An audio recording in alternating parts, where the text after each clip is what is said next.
की अनेक वेळा आपण जेव्हा एकत्र गाडीत असायचो तर तुम्हाला मी बोललो की आपण पालकमंत्री कधी होणार, पण 2022 ला आपण पालकमंत्री झालात आणि योगायोग म्हणायला लागले तेव्हा आम्ही तुमच्यावर नव्हतो, पण आता आपण 8 दिवसापूर्वी पालकमंत्री झालात आणि आज व्यासपीठावर आम्ही तुमच्याबरोबर आहोत। हे सगळं करत असताना आज आम्ही घरी गेल्यानंतर सोशल मीडियावरती आमच्या विरुद्ध अनेक बातम्या येतील, पण त्याचा आम्ही काही विचार करत नाही। जर आम्हाला जायचं असतं तर लोकसभा विधानसभेच्या अगोदर आम्ही तुमच्याकडे आलो असतो। आम्ही कुठल्याही आमच्या पक्षाला बसवून आज आम्ही काय प्रवेश केलेला नाही।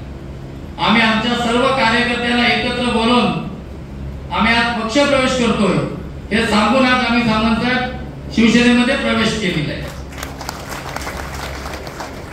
आज धनुष्यबाणाचा स्कार्फ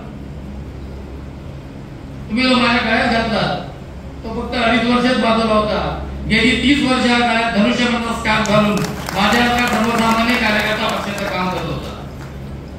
त्यामुळे पक्ष प्रवेश असं वगैरे काही नाही।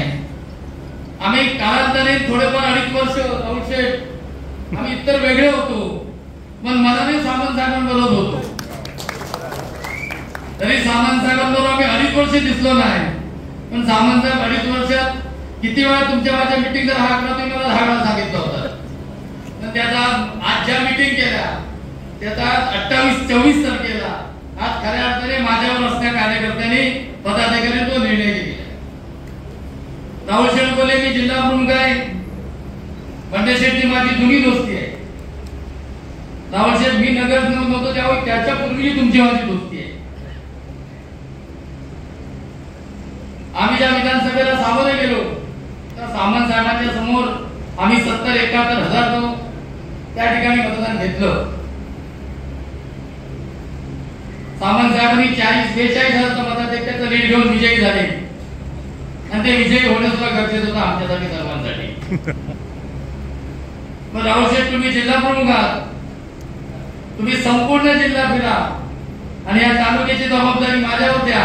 जिथे 70 होतो तिथे जर 17 झालं नाही त्या शिवसेना परत कधी भविष्यात काम करणार।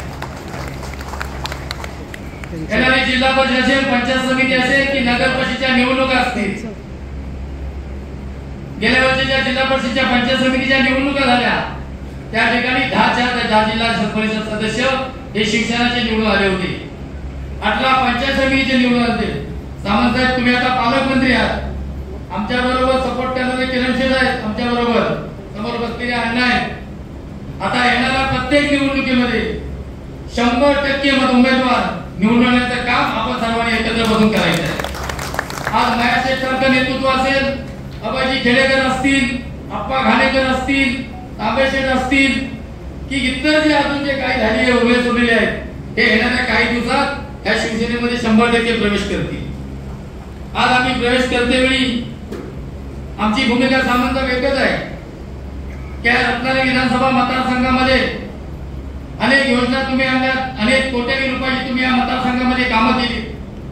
आज आम्हाला ज्यावेळी प्रवेश करतेवेळी काही लोक जे आमच्यावरती होते त्यांना आम्ही सांगितलं टाइम्स डिजिटलला लाईक करा, शेअर करा, सबस्क्राईब करा आणि बेल आयकॉन दाबायला विसरू नका। Times digital.